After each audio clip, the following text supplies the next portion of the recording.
Hello my beautiful souls, welcome to my YouTube channel guys tarot with Shivi 888। अगर आप मेरे channel पर पहली बार आए तो रिक्वेस्ट करूंगी कि सब्सक्राइब करें मेरे चैनल को। गाइस एक जनरल कलेक्टिव और टाइमलेस रीडिंग है, जितना आपसे रेजोनेट करती है उतना ही रखिए। गाइस चलिए देखते हैं कि फुल मून का क्या असर आपके पार्टनर की एनर्जीज पे पड़ा है। मेजर अरकाना से देखने की कोशिश करते हैं कि क्या असर है, क्या गाइडेंस आपके पार्टनर को जा रही है इस वक्त में और कैसी डिमांड उनकी लग रही है। ठीक है, चलिए देखते हैं।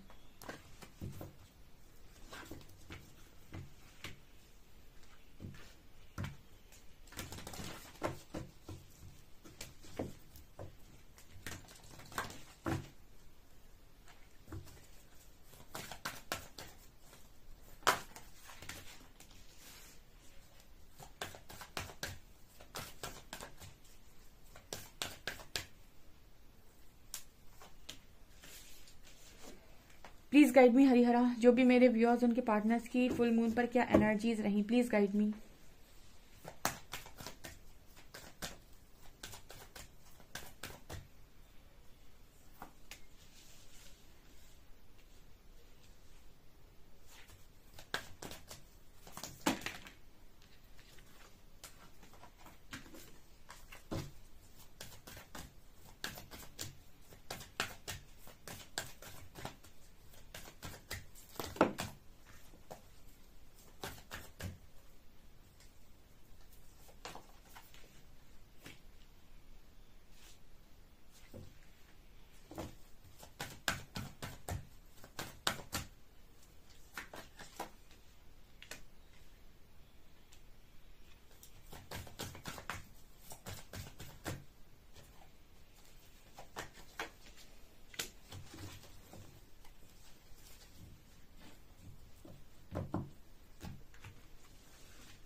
ओके गाइस, तो आपके जो पर्सन हैं इनकी एनर्जीज क्या हैं। देखिए, सबसे पहले मुझे मैसेजेस मिल रहे हैं। आपके जो पर्सन हैं फुल मून पर स्ट्रांगली इनको कुछ रियलाइज होने वाला है मैरिज से रिलेटेड। हायरोफेंट का कार्ड है, ठीक है। कुछ स्पिरिचुअल डाउनलोड इस पर्सन को हो रहे हैं इस वक्त में, और स्पिरिचुअल अवेकनिंग का एक स्टेज इस पर्सन का, सेकंड स्टेज हम बोल सकते हैं, उसमें एंटर हो सकते हैं या फिर एक स्टेज पर आगे चले गए हैं। ठीक है, स्टेजेस होती हैं स्पिरिचुअल अवेकनिंग में भी। ठीक है, पहले आपकी बेसिक, उसके बाद एडवांस। ठीक है, तो यहाँ पर जो मुझे नजर आ रहा है कि आपका जो पर्सन है ना, इस पर्सन को स्पिरिचुअल डाउनलोड्स हो रहे हैं। आपके जो पर्सन है मून एंड डेविल, मुझे ऐसा नजर आ रहा है कि आपके पर्सन की मानसिक स्थिति थोड़ी सी डिस्टर्ब हो सकती है इस वक्त में। इस वजह से बोल रही हूँ बिकॉज यहाँ पर मून के साथ डेविल आया है, जैसे बात कर रहा है कि कहीं ना कहीं इस पर्सन के मन पर बहुत गहरा प्रभाव पड़ा है नकारात्मकता का। मन पर प्रभाव पड़ने का मतलब है कि नेगेटिविटी बहुत स्ट्रांग इस पर्सन को कहीं ना कहीं अटैक कर रही है और इस पर्सन के मन को प्रभावित कर रही है, क्योंकि चंद्रमा आपके मन को नियंत्रित करता है। ठीक है, तो मुझे यहाँ पर ये मैसेजेस मिल रहे हैं कि इस पर्सन का, से कहते हैं ना कि आप कहते हो कि मन खराब है या फिर मन नहीं लग रहा, मन से नहीं आ रहा, मन नहीं है पढ़ने का, ठीक है, मन नहीं है काम करने का। वो मन जो है ना, मन बेसिकली वो मन अफेक्ट हो रहा है आपके पर्सन का बहुत स्ट्रांग नेगेटिव चीज़ों से। तो इस पर्सन की हरकतें अभी फिलहाल यही है, हर्मिट की एनर्जी हो सकता है, मेडिटेशन करते हैं, मंत्र जाप करते हैं, माला जाप करते हैं, जो भी करते हैं। तो जब ये इस तरह की चीज़ें करेंगे तो थोड़ी पॉजिटिविटी फील होगी और हमें पॉजिटिविटी आएगी। अदरवाइज इस तरह की नेगेटिविटी में ये पार्टनर फंस रहा है। हेरोफेंट दिखा रहा है कि कहीं ना कहीं ये चीज़ें इस पर्सन को, अगर ये पर्सन बैठते हैं मेडिटेशन में, जैसे मैं देख पा रही हूँ हर्मिट की एनर्जी है, तो डेफिनेटली इस पर्सन को स्पिरिचुअल डाउनलोड्स होंगे और इस पर्सन को चीज़ें रियलाइज होंगी। कुछ चीज़ें पाने के लिए कुछ कर्म तो करना ही पड़ता है। अब आप कहें कि आपको स्पिरिचुअल डाउनलोड्स होने लगे, आपको सारी चीज़ें समझ में आने लगे, आप ये चीज़ें क्लियर होने लगे और आप मेडिटेट ना करो या फिर, ठीक है, मेडिटेट ना करो, आप पूजा पाठ ना करो, आप कोई नियम ना मानो, कोई डिसिप्लिन ना मानो, आप अपनी वही जिंदगी जियो और सोचो कि मेरी साइकिक पावर्स बढ़ जाएं। तो हर चीज़ को पाने का एक तरीका होता है। इसी तरीके से अगर आपको कोई चीज़ चाहिए, कोई चीज़ आपको परेशान कर रही है, तो उसको सॉल्व करने का भी तरीका होता है और उससे निकलने का भी तरीका होता है, बस थोड़ी मेहनत लगती है। यहाँ पर वही कार्ड आ रहे हैं हर्मिट और हैरोफेंट के। इसके बाद सन एंड वर्ल्ड, ये दोनों कार्ड इस चीज़ की बात कर रहे हैं कि आपके जो पर्सन है इनके अंदर अभी भी होप खत्म नहीं हुई है। ठीक है, कहीं ना कहीं ऐसी एनर्जी है गाइस कि परमात्मा आपको होप से जाने नहीं देते। जब उन्होंने आपको नहीं जाने दिया तो आपके पार्टनर को भी जाने नहीं देंगे। वो जागृत करते हैं, तोड़ते हैं, मरोड़ते हैं, मिरर कराते हैं, लेकिन वो उतनी ही तकलीफ देते हैं जितना उन्हें पता है कि उनका भक्त या फिर जो भी इंसान है वो सह जाएगा। ठीक है, क्योंकि एक लिमिट से ज्यादा अगर आपने किसी को तकलीफ दे दी या फिर मिल गई उसको तकलीफ, तो फिर उसका सिस्टम ये बनता है कि वो झेल नहीं पाता है। अब आप लोग तो डिवाइन सोल्स हो, जो डिवाइन सोल्स होती हैं वो निकल जाती हैं कितने भी बड़े पेन से, लेकिन जो नॉर्मल सोल्स होती हैं उनके लिए बहुत मुश्किल होता है, उनके लिए गिव अप करने के अलावा कुछ नहीं बचता। तो यहाँ पर आपके पर्सन की एनर्जी है कि इनको सन की एनर्जी ये दिखा रही है कि होप है, मतलब बीच बीच में इस पर्सन को होप आती है। यहाँ पर सन और मून दोनों आ रहे हैं। देखिए इस पर्सन के मैस्कुलिन साइड पर इस वक्त में मुझे लगता है बहुत स्ट्रांग वार हो रहा है, और फेमिनिन साइड पर नकारात्मकता छाई हुई है। मुझे यहाँ पर ये एनर्जी फील हो रही है कि आपके पार्टनर के ऊपर इस न्यू मून का सबसे इस फुल मून का सॉरी फुल न्यू मून के बाद से इस फुल मून के बीच में मुझे ऐसी एनर्जी फील हो रही है डेविल से कि बहुत ज्यादा इस पर्सन के मन के ऊपर प्रभाव पड़ा है। बेसिकली क्या होता है, मैस्कुलिन एनर्जी जो होती है वो अपने ईगो को, अपने अपने फैमिली को या फिर अपने करियर को, इन सब चीजों को प्रायोरिटी पे रखते हैं। ठीक है, तो ये सारी चीजें तो बन गई, लेकिन ये अपनी सप्रेस करते हैं अपनी फेमिनिन एनर्जी, अपने मन को, अपनी भावनाओं को, अपनी इच्छाओं को।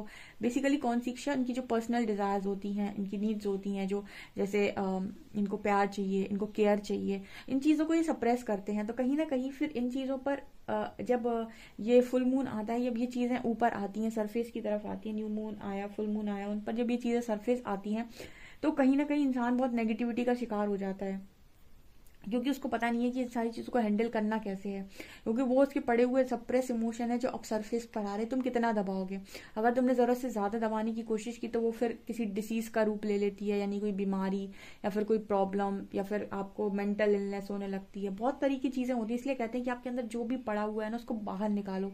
अगर आपको बहुत तकलीफ दे रहा है तो उसको पेन लेकर सबकॉन्शियस राइटिंग कर डालो, पूरा शुरुआत से एंड तक जो जो आपको समझ में आ रहा है, रोते जाओ, लिखते जाओ, लिखते जाओ। पेन लो, जो भी आ रहा है एक स्पीड में लिखते जाओ, लिखते जाओ, लिखते जाओ, लिखते जाओ, लिखते जाओ, जो भी आ रहा है वो लिखते जाओ। एंड उसके बाद उस पन्ने को फाड़ो और जला दो। उससे क्या होता है ना कि आपके अंदर जो भी भरा था आपने उसको रिलीज किया। उसको कहते हैं सबकॉन्शियस राइटिंग। सबकॉन्शियस राइटिंग में ये नहीं होता है कि आप सोच कर लिखते हैं। सबकॉन्शियस राइटिंग में आपके मन में जो भी आता है, जितनी गुस्से से आता है, जितनी पीड़ा से आता है, जितना गुस्सा आपको सामने वाले पर करने का मन होता है, जितना आपके अंदर भरा हुआ, उसी स्पीड से, उसी भावना से, उसी इमोशन के साथ लिख डालो। चाहे रोना आ रहा है, चाहे जो आ रहा है। आप अक्सर देखिएगा जब भी आप सबकॉन्शियस राइटिंग करते हैं या शैडो वर्क करने जाते हैं, आपको बहुत रोना आता है, क्योंकि आप अपनी पुरानी मेमोरी में जा रहे हैं जहां पर आपको कष्ट हुआ था, और उस मेमोरी का दोबारा से रिकॉल कर रहे हैं, और उस पास्ट को दोबारा आप खोल रहे हैं, और उसी पीड़ा में आप उतनी ही पीड़ा में दोबारा जा रहे हैं उसको लिखने के लिए। ठीक है, लेकिन वो इमोशंस फिर निकल जाते हैं, तो वो आपके अंदर फिर किसी बीमारी का, किसी ट्रॉमा का रूप नहीं लेते हैं। ठीक है, इसलिए कहते हैं कि शैडो वर्क करना है या फिर ये करना है। मैं बीच बीच में आपको इसलिए इतना गाइड कर देती क्योंकि बहुत सारे लोग इनर वर्क को ही समझते हैं कि चक्रा कर लिए और मेडिटेशन कर लिया और हो गया इनर वर्क। ठीक है, आपके पर्सन के ये सप्रेस इमोशन सरफेस आ रहे हैं। ओके, यहाँ पर वर्ल्ड की एनर्जी है, अब यहाँ पर ब्रह्मा की एनर्जी है। देखिए आपका जो पार्टनर है वो भी एक डिवाइन सोल है। ठीक है, तो उसको भी कहीं ना कहीं ईश्वर की तरफ से भरपूर गाइडेंस आ रही है, पॉजिटिविटी में रखा जा रहा है, उस पर्सन को पूरी तरीके से नेगेटिव नहीं होने दिया जा रहा है। लेकिन स्ट्रांगली इस पर्सन की फेमिनिन एनर्जी पर इस वक्त में सबसे ज्यादा काम चल रहा है।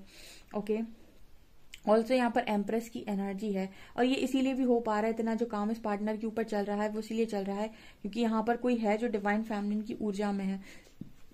इसका मतलब क्या हुआ, इसका मतलब ये हुआ कि आप अपनी तैयारी कर कर बैठे हैं। ठीक है, आपके पार्टनर के ऊपर भी काम परमात्मा चालू ही तब करते हैं जब आप अपनी ऊर्जा में पहुंच जाते हैं, या फिर आप इतने बैलेंस हो जाते हैं कि अब इस पे काम चलना चाहिए आपके पार्टनर पे। जब आपने अपने अंदर की शिव शक्ति को संतुलित किया तब जाकर आपके पार्टनर के ऊपर काम स्टार्ट होता है। ठीक है ना, उसके पहले तक परमात्मा आपको काम एक व्यक्ति पर पहले काम चलता है। तो आप कहीं ना कहीं एम्प्रेस की एनर्जी है, तो कहीं ना कहीं आप एक डिवाइन फेमिनिन की ऊर्जा में हैं, और इस वक्त में आप एक अच्छी एनर्जी में हैं। आप बहुत हैप्पी होंगे, अपनी लाइफ में खुश होंगे। आपको कोई मतलब ज्यादा नहीं होगा कि ये पार्टनर कहाँ है, किसके साथ है, ना आप इन्हें स्टॉक करते होंगे, ना ही आपको इस पर्सन की बहुत ज्यादा क्रेविंग हो रही होगी। अगर आप इस तरीके की एनर्जी में हैं और अनकंडीशनल लव में हैं, ईगो नहीं है आपके अंदर, तो आप यकीन मानिए कि इस पर्सन के फेमिनिन साइड पर बहुत स्ट्रांग वर्क चल रहा है, क्योंकि आपका भी इनर वर्क जरूरी है। ठीक है, और देखते हैं इस पर्सन को इस वक्त में क्या गाइडेंस आ रही है। Let's see.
ओके गाइस, तो फर्स्ट कार्ड है the energy is gaining momentum. Okay, so यहाँ first card energy gaining momentum का मतलब है कि आपके इस पर्सन की जो लाइफ में इस वक्त में ऊर्जा का स्तर बहुत ज्यादा बढ़ रहा है। तो कहीं ना कहीं इस पर्सन से ये कहा जा रहा है कि जैसे क्या होता है कि जब आपको पता चलता है कि आप एक एक स्पिरिचुअल जर्नी में हैं, तो कुछ लोग ना इस चीज़ को बड़ा ही ऐसे लेते हैं कि ओ माय गॉड मेरे ऊपर अत्याचार हो गया। कुछ लोग बड़े ईगो में चले जाते हैं कि अरे वाह मैं स्पिरिचुअल जर्नी में, उसके अंदर स्पिरिचुअल ईगो बढ़ जाता है। तो जैसे आपको परमात्मा स्टार्टिंग से ही ये कहते हैं कि don't let pride get in your way. देखिए, ईश्वर के मार्ग पे अगर घमंड लेकर आए तो ऐसे ऐसे कर देंगे। परमात्मा का तो सीधा होता है कि परमात्मा को अहंकार नहीं पसंद। उन्होंने अपने किसी भक्त का अहंकार छोड़ा नहीं।